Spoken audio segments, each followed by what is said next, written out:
Comienza la hora de los recuerdos en Radio Dejando Huellas. Vintage abre su túnel del tiempo para repasar la música, las costumbres, las máquinas y los objetos del ayer. Vintage, el baúl de los recuerdos en la 106.5 FM en la Comuna de la Reina. Hola, hola, ¿cómo están? Bienvenidos a un nuevo capítulo de Vintage, el baúl de los recuerdos, aquí en la 106.5 FM en la Comuna de la Reina, y también estamos en Instagram Live. Saludos a los amigos que nos ven en Instagram, @Radio Dejando Huellas. Patrimonio, un tema que siempre nosotros hemos cultivado en nuestro programa. Patrimonio que realizan muchos coleccionistas también, patrimonio que puede ser tangible o intangible, puede ser musical, puede ser un objeto de colección, puede ser algo que evoque el pasado, y en nuestro caso el pasado es igual a siglo XX, el siglo XX, el siglo más maravilloso para nuestro punto de vista que tuvo la historia de la humanidad. Y ahora hablaremos de patrimonio arquitectónico también, y también lo que realiza el mundo académico con respecto a la preservación, a la conservación de este patrimonio que por supuesto es tan importante. Y para nosotros es un privilegio, es un honor poder contar con la presencia del profesor Carlos Mayret, quien es arquitecto magíster en Historia y Gestión del Patrimonio Cultural. Profesor, bienvenido a Vintage. Hola Javier, aquí estamos encantados de estar en este programa. Usted además es director, ¿cierto? Eso me cuesta un poco seguir el cargo suyo en la Universidad San Sebastián. Sí, yo soy director de una carrera de pregrado que se llama Arte y Conservación del Patrimonio en la Universidad San Sebastián. Es una carrera de pregrado, 4 años, un título de licenciatura en Arte y Conservación del Patrimonio. Somos la única carrera en Chile que se dedica exclusivamente a la conservación del patrimonio. Y esa palabra patrimonio, que es tan amplia, como yo estaba revisando al principio, incluye por supuesto el patrimonio arquitectónico, incluye objetos que... Una pregunta que nunca nos hemos hecho. ¿Qué es en realidad el patrimonio? No, es una pregunta, da para hacer tratados doctorales, pero claro. Mira, el patrimonio son todos los bienes culturales, materiales e inmateriales. Inmateriales también. Que se legan y se cuidan y se legan se hace un legado para las generaciones futuras. Es un poquito todo eso es patrimonio. Y en ese sentido, ¿cuál es el trabajo que han realizado? Que igual yo estuve revisando algunas de las redes suyas, también de la universidad, pero para que usted lo comente, que ha realizado la universidad en este caso, y su carrera en particular en pos de la preservación y también la relevancia, la puesta en valor del patrimonio. Claro, nosotros, la cuenta de nosotros es patrimonio-USS, y hacemos harta actividades. Nosotros la carrera se enfoca en los bienes culturales, muebles, artísticos, por eso de arte, pero nosotros estamos en la misma facultad con la Escuela de Arquitectura, entonces nos complementamos. Claro. Eso, Javier, es inaudito en Chile, porque en todas las universidades están separadas las escuelas de arte y de arquitectura. Entonces este tema del patrimonio queda separado también, lo que es como la arquitectura y lo que es como el patrimonio artístico. Esa es nuestra diferenciación, nosotros somos competitivos en eso, porque por ejemplo en otros países como en México, por ejemplo Perú, para no poner ejemplo España o Europa, en México, Perú, Argentina, hay una separación muy, muy concreta de lo que es el patrimonio antes del siglo XX, el siglo XX y el patrimonio contemporáneo. Entonces, pero es porque en Lima era un virreinato, entonces en México tienen pirámides. Claro. Entonces nosotros somos un país súper lejano y estamos partiendo en este tema, y entonces yo creo que hay que tomarlo más junto todo eso. Claro, teniendo más junto. Y como le decía, profesor, nuestra especialidad acá en Vintage es el siglo XX. Y en el siglo XX, con respecto a la arquitectura, yo creo que, no sé si la gente en general está también comenzando a meterse. El Día del Patrimonio ha tenido mucho éxito, los días Día de los Patrimonios han tenido mucho éxito, los últimos. ¿Cómo ir identificando, por ejemplo, estilos arquitectónicos de lo que uno ve en el centro de Santiago, por ejemplo, el barrio cívico? Por ejemplo, lo que era antes los Bajos York, del centro que era subterráneo, donde habían, digamos, negocios, todo el cuento. ¿Dónde empieza la arquitectura moderna? ¿Cuál es la época o el estilo que define la arquitectura moderna? Mira, la arquitectura moderna, para no ser tan complejo y en ese sentido, yo creo, y bueno, hay otros arquitectos más especialistas en este tema, pero el manifiesto de la Bauhaus se publica el año 1919 en Weimar, en la escuela de la Bauhaus. Claro. Entonces era un manifiesto, un programa normativo que decía qué era lo moderno. Entonces, Claro. ahora, el nombre moderno, de arquitectura moderna, ya venía dándose en distintos ámbitos. Por ejemplo, en lo que era Gaudí, o los profesores de Gaudí, que era el modernismo. Entonces era un tipo de arquitectura que buscaba un desarrollo más orgánico de la arquitectura, del arte, de los oficios, de la mueblería, de las decoraciones, que era como una respuesta a el neoclásico. El neoclásico era, por ejemplo, el estilo propio de como que traían la arquitectura del Renacimiento, del mundo clásico, de la Grecia, de la Roma. Por ejemplo, el ex Congreso Nacional de un estilo. Por ejemplo, la Biblioteca Nacional. Ahora, nosotros estamos en una dimensión histórica. Uno les dice historicismo. ¿Por qué? Porque la Biblioteca Nacional fue construida, fue inaugurada, o sea, ahora se celebró hace poco, 212 años, ahora en agosto. Es un edificio que es historicista porque se hizo en 1925. O sea, se terminó de construir ahí, pero estaba inaugurada un poco antes, por eso de 212 años. Pero es de 1920 a 1925 su construcción. Pero piensa que en esa época Le Corbusier ya estaba construyendo la modernidad, la arquitectura moderna. Claro. Y nosotros estábamos haciendo la Biblioteca Nacional, el edificio del Congreso Nacional un poquito antes nomás. Entonces, no es una arquitectura que sea completamente contemporánea a su época. Salió más tarde de lo que en Europa o en el hemisferio norte ya se estaba haciendo como lo que es la arquitectura clásica. Claro, que a nosotros llegaba, y más en esa época, todo más o menos tardón. Claro. Sí, todo tardaba bastante más. Mucho más tarde. Y los estilos, por ejemplo, el que de principio de siglo son más conocidos, el Art Deco, y también en lo que dicen los gringos, en español está la palabra streamlined, digamos, el diseño, digamos, como aerodinámico. Las típicas casas, por ejemplo, para que usted sepa, en la casa, estos edificios, que son de bordes redondeados, ventanas tipo buque, digamos, redondas. Eso más o menos, ¿de qué época, digamos, en Chile se aplica? Claro, en el siglo XX Miami está construido todo así, Miami. Claro. Por ejemplo, el Art Deco es una construcción posterior a principios del siglo XX en el hemisferio norte, y nosotros hay una mezcla como de mitad del siglo XX. Y también se mezcla con la escuela moderna, o con la arquitectura moderna, que es como líneas más simples, más minimalistas, claro, sin decoración. Y por eso como parecen edificios barco.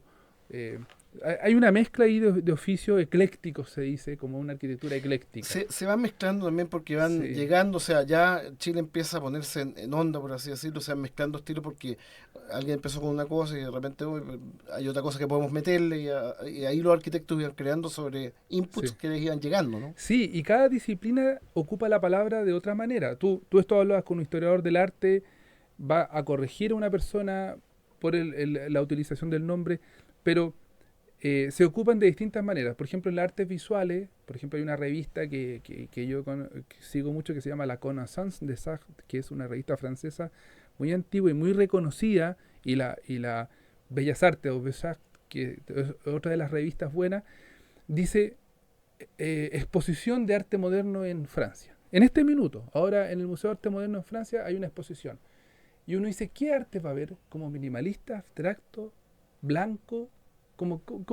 Y ahí uno se lo imagina de una manera de cómo uno piensa esa modernidad. Claro. Ya, pero ¿qué sale? Entonces ponen por ejemplo, a todos los de la ilustración, por ejemplo, no sé, se me fue el nombre, pero por ejemplo, Seurat. Claro. Seurat, el puntillismo. Entonces, tú dices, en Francia, en este momento en París, una exposición de arte moderno es un cuadro de Seurat. Claro.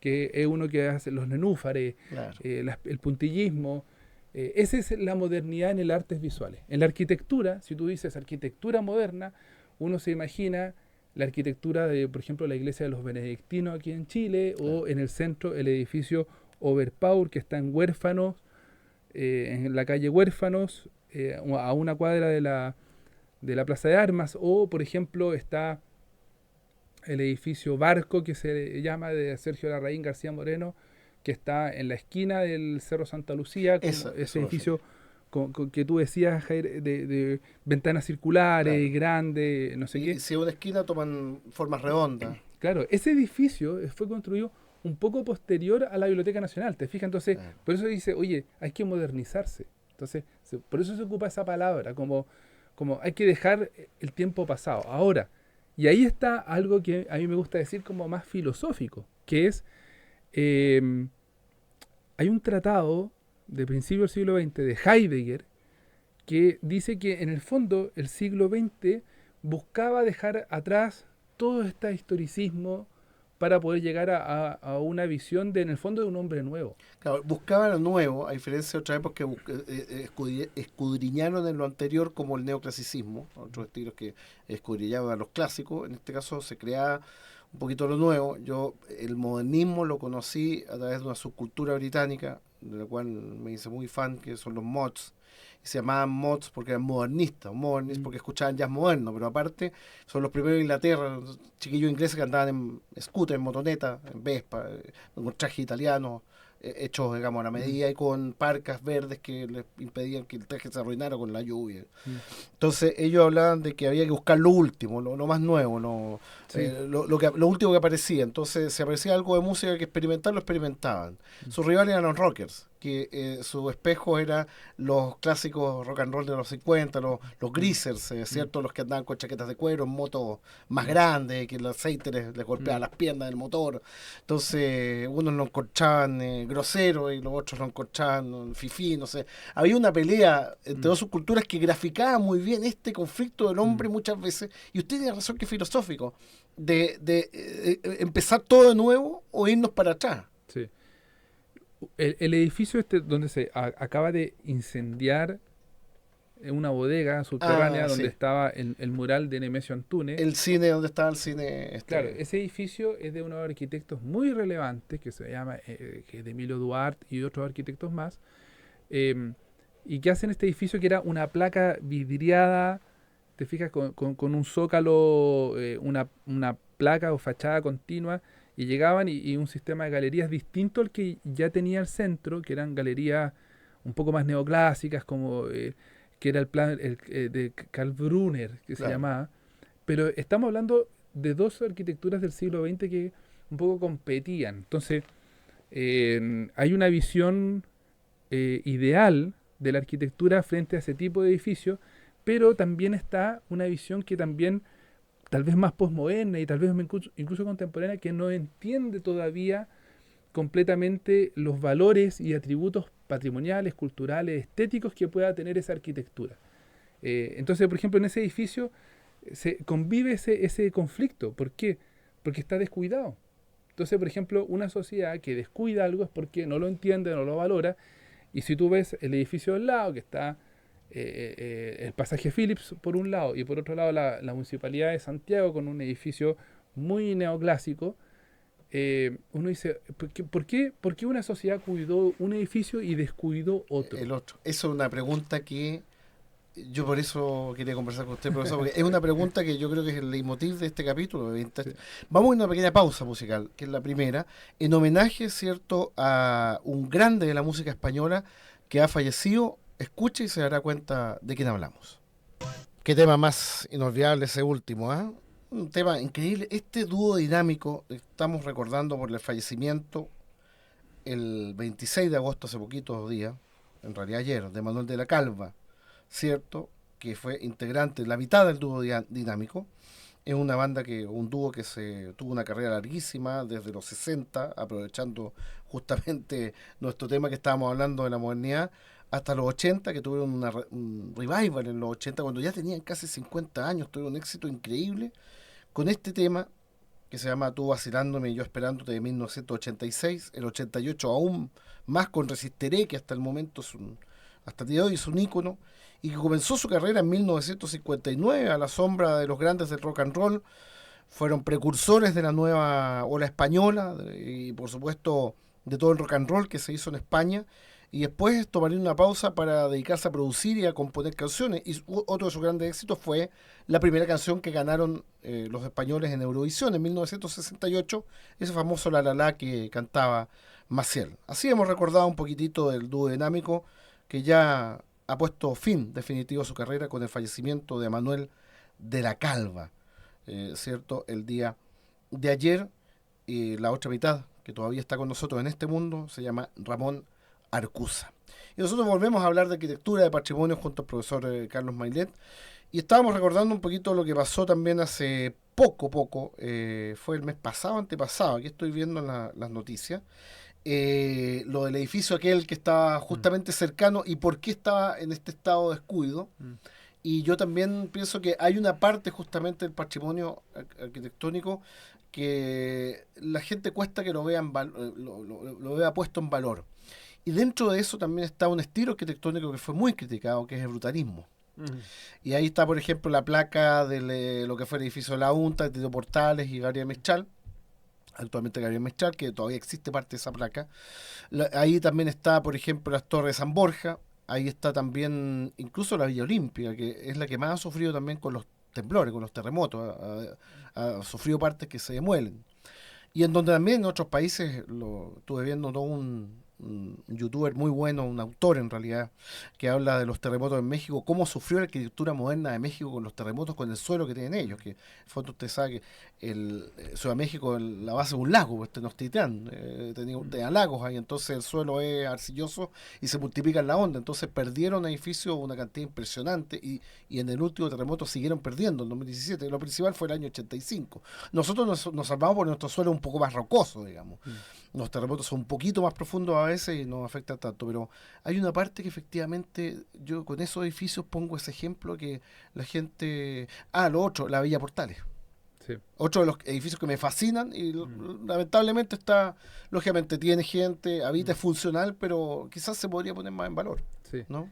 Sí, es una discusión muy interesante. Yo estoy de lleno en esa discusión en el sentido de no solamente con la Escuela de Conservación del Patrimonio que tenemos en la USS, sino que yo estoy estudiando un doctorado en filosofía y la investigación es sobre cuál es la causa de un descuido, por ejemplo, del arte o de la estética. Entonces yo lo estudio desde la filosofía, de los aspectos como morales, por ejemplo, la filosofía moral, ética. La estética viene de la misma raíz de la ética, entonces, o sea, no está separado, por ejemplo, el análisis moral del arte, por ejemplo. Uno dice, ¿pero qué tiene que ver eso? Por ejemplo, la iglesia de los monjes benedictinos aquí en Las Condes, que es monumento nacional y que es muy gloriosa por su arquitectura moderna del siglo XX, con una incidencia muy espiritual de la luz, del silencio, etcétera. Pero estos otros edificios que están en el mundo como en la ciudad, en la urbe, por ejemplo, la villa, tú nombraste la Villa Portales, La Villa Villa Frey. Frey. La Villa Frey más puesta en valor, o sea, se ha Sí. efectuado algunos trabajos que eran permitido preservar un poquito más. Pero ¿sabes por qué? ¿Cuál es la dificultad que tiene en verdad la arquitectura moderna? Es, no es, por un lado hay una apreciación estética que cuesta que entienda la persona común y corriente. O sea, por un lado es ese, pero por otro lado es ciertos, porque tiene un programa normativo que no necesariamente conversa con las visiones antropológicas, por ejemplo, de la arquitectura. Es decir, por ejemplo, la Villa Portales, al liberar la placa, la rez-de-chaussée, la placa de acceso, el primer piso para nosotros, pero es como para la arquitectura francesa era que el primer nivel quedara abierto y los departamentos quedaran arriba suspendidos en viviendas colectivas. En el fondo parece que no funciona con la seguridad del lugar donde está. No, claro, sí. De hecho, hubo muchos cuestionamientos, por ejemplo, en San Borja, a esto de las placas. En San Borja está la escalera de la plaza que tiene un nombre, se me olvidó, que de hecho hay varios problemas de incivilidad y cosas que se ponen a tomar ahí, no hace ruido, y en un momento me acuerdo por el acceso a bomberos, y también esto se repitió cuando fue el gran incendio, ya con una arquitectura un poquito incluso posterior, el gran incendio de Torre Santa María, que decía que los bomberos no podemos llegar porque hay espejos de agua por todos lados, no podemos acercarnos. Por ejemplo, ahí hay una decisión normativa que es como, que es racional, que pareciera que no conversara con una versatilidad que a veces necesitan los tamaños de la familia, las formas de vivir. Eso es lo antropológico, es como la forma de ser de las personas. Entonces, por ejemplo, hay películas con respecto a esto. Yo recomiendo una a los que les gusta sobre todo el siglo XX, que se llama El Manantial, y está en Apple TV.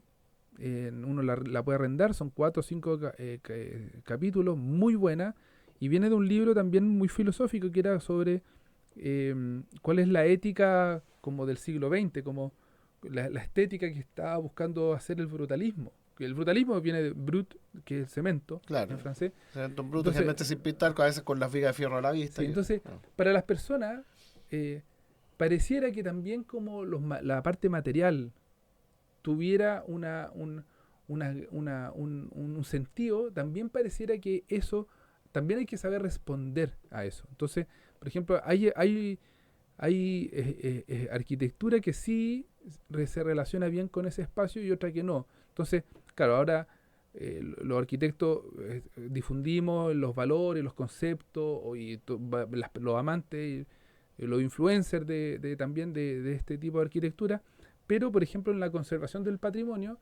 hay una discusión de cómo conservar esto moderno, porque un edificio del siglo XIX, una iglesia barroca o neobarroca o la Biblioteca Nacional, uno la percibe inmediatamente como patrimonial.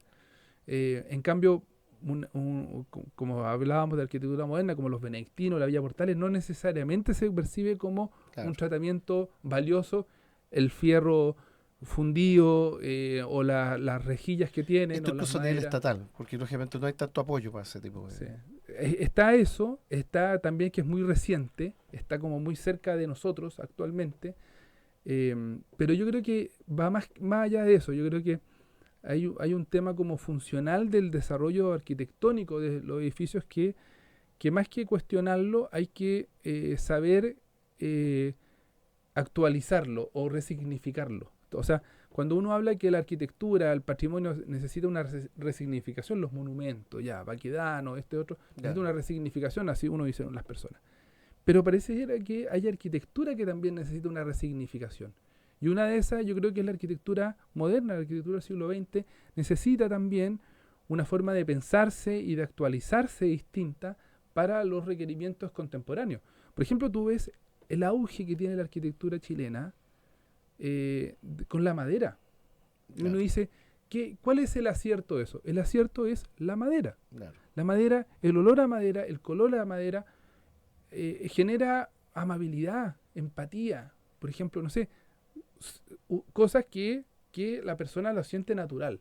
Entonces, por ejemplo, ese tipo de elementos son los que van acercando, por ejemplo, la arquitectura a la sustentabilidad, a la conservación, al entendimiento, a que le guste o no. Entonces, eso es algo que hay que ir como también resignificando, ¿ya? No solamente el monumento decimonónico, el monumento del siglo XVIII, también la arquitectura del siglo XX necesita una resignificación. La pregunta es, para los artistas, ¿cuál es? Claro, esa es una pregunta bastante profunda, porque yo hablábamos la otra vez vamos a hablar posteriormente también de los esfuerzos que han hecho organizaciones como Santiago Adicto, El Terreno. Estuve con Rodrigo Kieldeman un día en los patrimonios, que estaba Rodrigo en una campaña con este paso bajo nivel, que ya que es con mosaico, es paso bajo nivel de Santa Lucía, que ya se perdió, o sea, ya está hiper rayado. No hay forma de recuperarlo, no sé, que se pinte de nuevo, pero ya no va a ser como mosaico, digamos. Habría que sacar todo el mosaico, pintarlo. era un juego de líneas que era muy cautivante, y a mí cuando niño de hecho me cautiva mucho, era muy fascinante cuando ese paso bajo nivel se iluminaba con los tubos fluorescentes Mm. de la época, realmente era precioso, pero es difícil que la gente se dé cuenta, y claro, lo que pasa es que muchas veces la gente no se da cuenta, o es difícil que se dé cuenta, pero también hay un tema a nivel país o estatal de apoyo. Yo creo que quizás esa resignificación en los entes del patrimonio estatal todavía no está en el radar. Porque efectivamente hay muchos otros edificios patrimoniales que tienen riesgo de perderse. Los terremotos también son una amenaza permanente. Nuestros edificios antiguos son de hecho mucho más frágiles, algunos que todavía tienen adobe, Casa Colorada y otros. Entonces, claro, cuesta que las autoridades vean la arquitectura moderna como para esa resignificación, ¿no? Mm. Claro, yo creo que eh, o sea, en general las políticas públicas relacionadas como a incentivo a conservación son muy bajos para cualquiera, del siglo XX, el XIX, el XVIII, para Para todos. todos, en realidad, igual. O sea, para todos es terrible. Lo que sí tiene que pasar es que yo creo que cualquier cosa relacionada con el tema patrimonial, aparte de su carga histórica, es su carga de reciclaje, de sustentabilidad, de no votar. O sea, Claro. como que el patrón de conducta es rescatar, rescatar, en reutilizar, recuperar. O sea, esos verbos son muy necesarios. O sea, por ejemplo, uno ve muchos edificios de repente de los 90 que de repente no tienen tanta gracia, y los demuelen y después construyen otro más grande. Yo, al frente del Omnium, estaban botando uno, donde estaba antes un Errols. Ah, me acuerdo. Entonces, el Omnium es maravilloso, así Es su fantástico. arquitectura y todo. Entonces, yo creo que es como muy fácil votar cosas. Ahora, yo creo que nosotros no tenemos tan claro eso. O sea, yo lo tengo claro desde el punto de vista como filosófico, que uno podría explicarlo más, pero el mundo japonés tiene una respuesta muy rápida y muy concreta, que es la filosofía como del kintsugi, que viste que los japoneses se les quiebra un vaso que era de su abuelo y lo reparan con oro. Entonces queda reparado una grieta, la grieta queda reparada con oro porque hay un valor en la grieta, en Claro, el uso. Para ellos no es valioso comprar algo nuevo. No van al supermercado y compran otra taza y la reemplazan. claro. Entonces, ellos es una filosofía de vida, la recuperación. Claro, como esto es muy interesante, realmente esas cosas que yo preguntaba solo, por primera vez puedo conversarlas con alguien, porque la mayoría de mis amigos les gustan no los aviones, los trenes, los autos o la música, pero en realidad tengo pocos amigos de arquitectura, más allá de un amigo que le mando un saludo, que es mi amigo Renzo Mondino, que jugábamos al City Tour, de las primeras épocas, por supuesto, cuando nos reíamos de algún edificio acá o allá, de los modernos, que trataba de imitar algo, ser algo que no le resultaba ser, que también los edificios les pasa. Vamos a hacer una pausa musical y vamos a hablar de eso. ¿Cómo ve el profesor Carlos Maynard, nuestro invitado acá en Vintage, la arquitectura del día de hoy, la actual, sobre todo con un tema que se ha reflotado ahora, con un tema social, que es el tema de los megaedificios?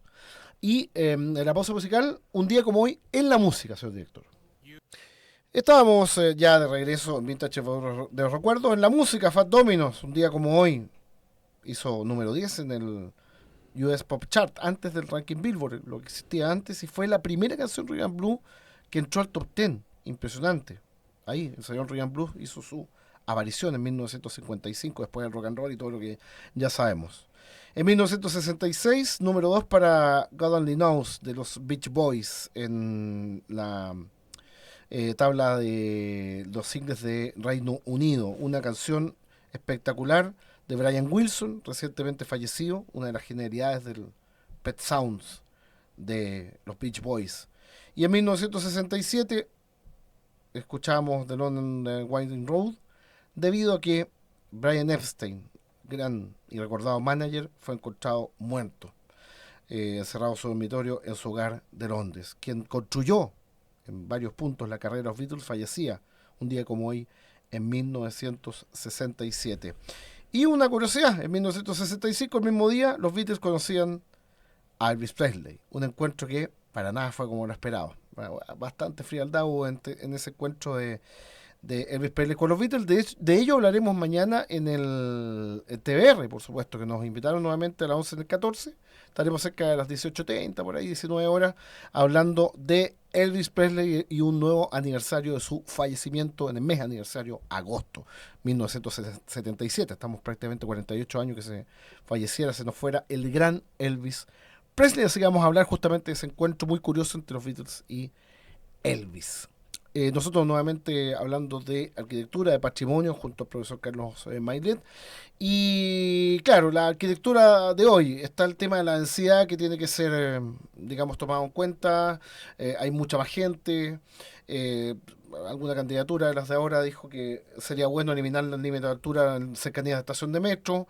El tema de la arquitectura moderna más o menos sigue los cánones de hace, por ejemplo, 50 años, pero ahora lo que se eliminó, esas plantas, esas placas y lógicamente los edificios de la calle con locales comerciales, lo cual lo hace un poco más amigable.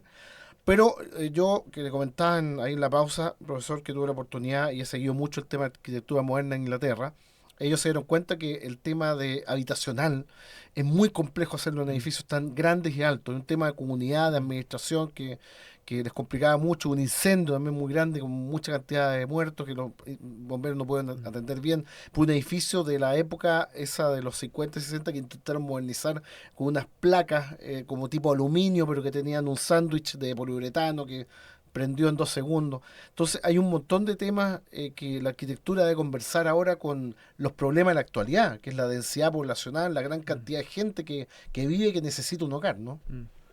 Claro, la arquitectura moderna y la contemporánea, porque la moderna ya es la arquitectura del siglo XX y claro.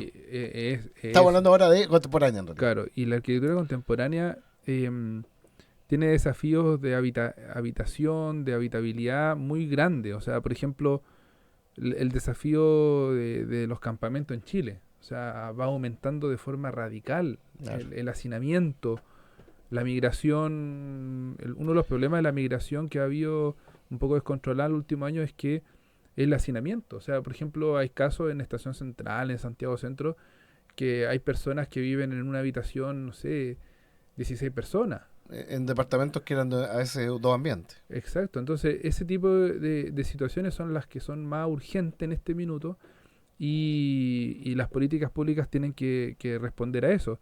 ¿La densidad es la respuesta?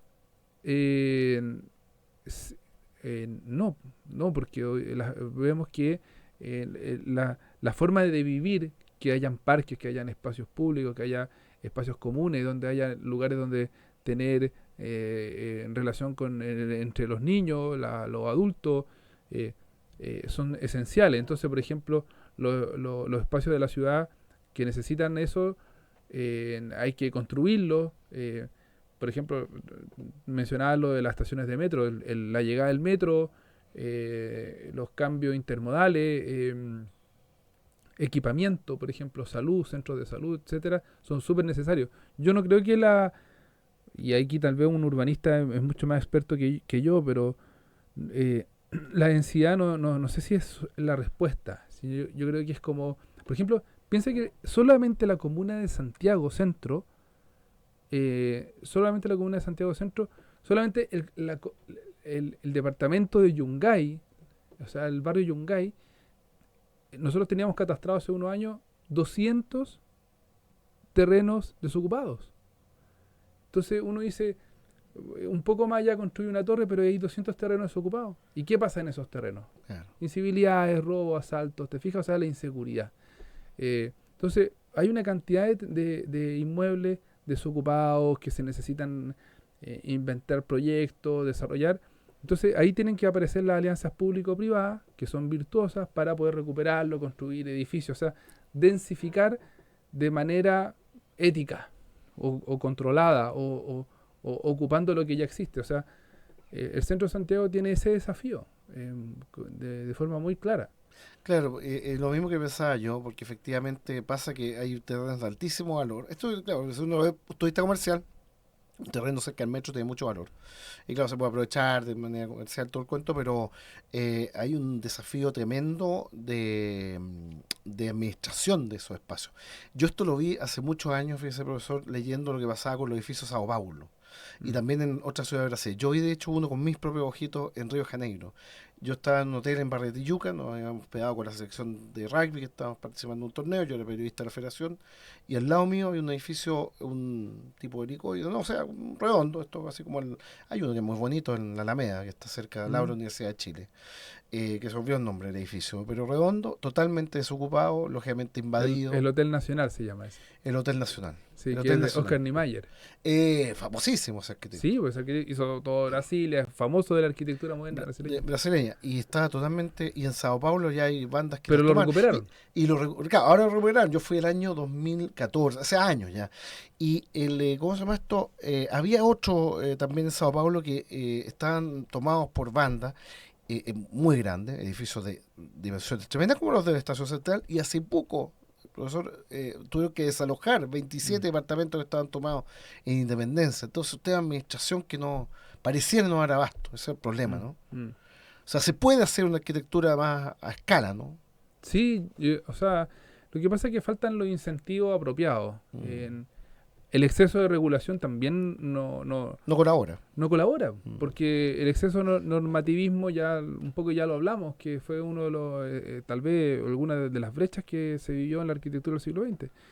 Pero también el otro exceso, también no sé, pues de la desregulación también pareciera que no fuera lo más sustentable. Hay que establecer un límite como todo en la vida, ¿no? Sí. Como podría también pensarse filosóficamente, ¿no? Sí, eso es lo que a mí me interesa.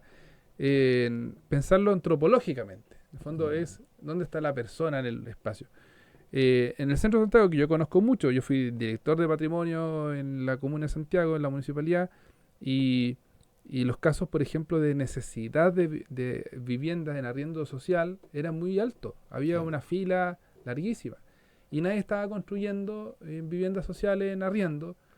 Entonces la gente se termina yendo a lugares más marginales de la ciudad o más periféricos y empieza un círculo de calidad de vida muy, muy adverso. Claro. Entonces en el centro de Santiago hay calidad de vida, hay parques, está el Parque de los Reyes, buena conectividad, lugares de trabajo, pero no está esas posibilidades.